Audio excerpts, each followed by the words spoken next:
I think it's really important to educate yourself about end-of-life decisions. Knowledge is power. And I invite people to come by the showroom or to call me to pick my brain because I have all this knowledge about planning.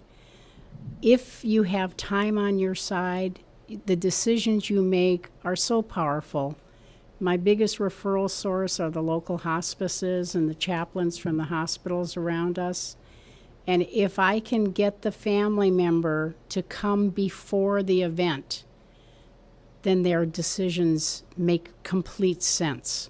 People don't know things like if you own property at a cemetery that has a mortuary, you're not obligated to use that mortuary. You can use the grounds for the internment, but you can use an outside service that may save you thousands of dollars. People don't know these things. And this is why it's important to go in and consult about these things first. Right. Rather than having somebody pass away Right. and potentially having to go in and talk about it at that time. Exactly.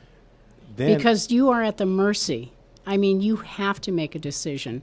If someone dies at home or in a hospital, the facility wants them moved within a couple of hours. So if you don't already have a favored mortuary or a plan, you're scrambling instead of, just picking the phone up and making one call. My husband died at home on a Sunday morning. Everything was planned years earlier. So there were no decisions. It was one phone call, and I spent the whole day with my children, which was a gift because most people wait and then they have to run.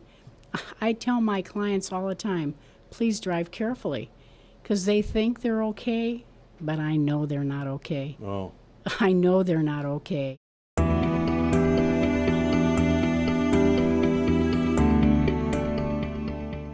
I wanted to read something here on your outline here. It says, there's a beginning, middle, and end to everything. Every relationship we have will end. People move away, transfer to a different school, change jobs, divorce, and they die. We are all terminal. We just don't know our expiration date. And I thought that was a good little quote on your outline here. Expand a little bit on that in terms of how you want to educate folks. Yeah.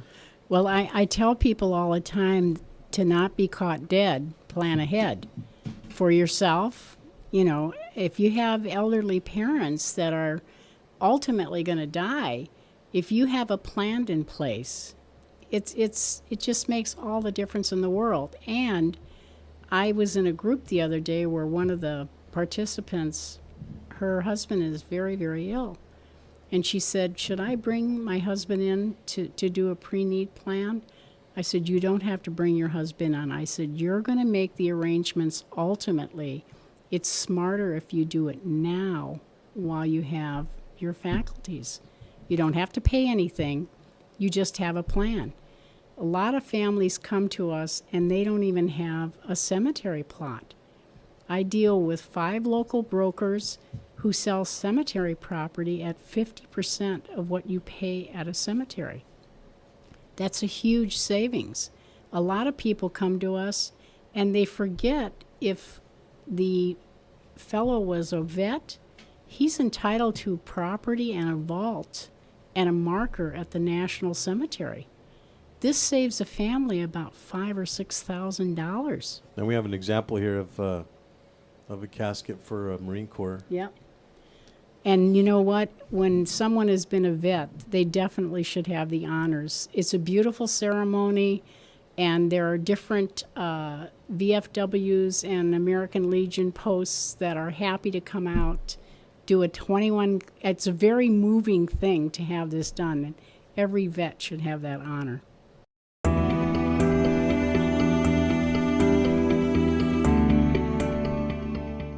I was reading, I was doing a little research, and they said that one of the vital criteria of estate planning is to have a will or a trust. Absolutely. So that is that something correct? Well, that before the casket, I was telling Alex before we went on air, I was doing a marker for an elderly woman that brought her children in. And in the course of doing the layout, she talked about the property she owned, and it was a considerable amount of property. And because I'm a volunteer, I can say anything I choose. And she was my peer. And I said to her, "Do you have a will and a trust?" She said, "No." I said, "We're going to stop what we're doing. I want you to go home and call your attorney and make an appointment to do a will and a trust. You have to protect your heirs. You know, there's life after death." And that's to avoid probate, right? Exactly, Okay. exactly. Well, the will is gonna determine or it's gonna distribute who will administrate your estate, Right. and what children will go, what Right. property will go to Right. anything. And Well, the it's- thing is yeah. if you die without a will, it's called intestate.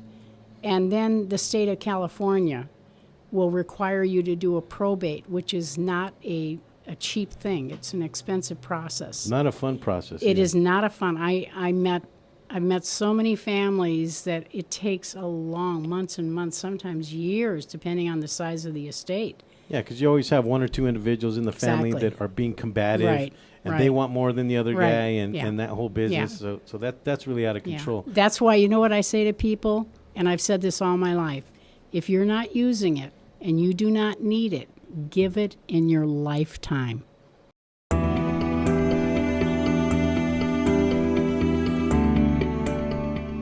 Well, again, joining us today is Heather Kobler with the Cassett Monument Company. She can be reached at 562-698-4890. That's 562-698-4890, and she can advise you and consult with you about all of these issues. I am looking at one of the outline pieces that you gave us, Heather, and there it says here there's 48 things that you must do in order to do this estate planning. And I'm looking at this, and this is overwhelming. It is. In fact, if I get families to come in before the death and they see how much is involved in the planning of a funeral, that's the first heads up that they need to start moving forward to make decisions. Yeah, and looking at this, I'll be honest with you, the general public needs this. They need it they desperately. need to see this Right. because this is overwhelming. I mean, even talks about music and food and even the time of the service, Right. that kind of Right. thing. I mean, these are all things that you need to think about. Right. I'll be honest with you, I haven't thought about any of this for I know. myself. Well, you should. And-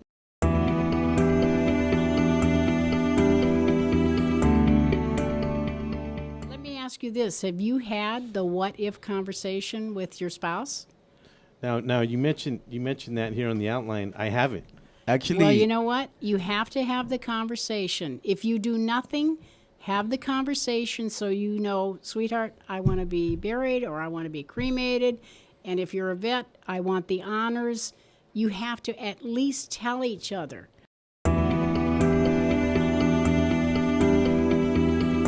When my husband and I did it, we picked the cheapest casket. See, when you shop for yourself, you're frugal. If somebody dies, you overspend. You're trying to overcompensate. that's when all the kids are doing all the upgrades on the Right. on the casket and And Well, here's can the I, deal. Can I get a pine box? Is that Yes, you some- can have a pine box. Really? You can have a pine box made. You can provide your own casket. I'll tell you another thing. You can have a viewing of you in your own home. We did a funeral years ago for an umpire on home plate. People don't know. I mean, and that's that can all be outlined in your will. Absolutely.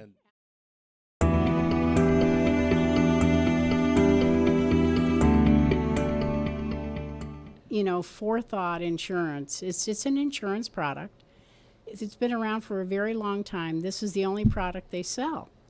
And when I write a policy for somebody, I give them a special envelope and I tell them, give this to whoever in your family is the person that might be your executor or your spouse. And I say, here's the number you call 24 hours a day. If something happens, you call and then they make arrangements.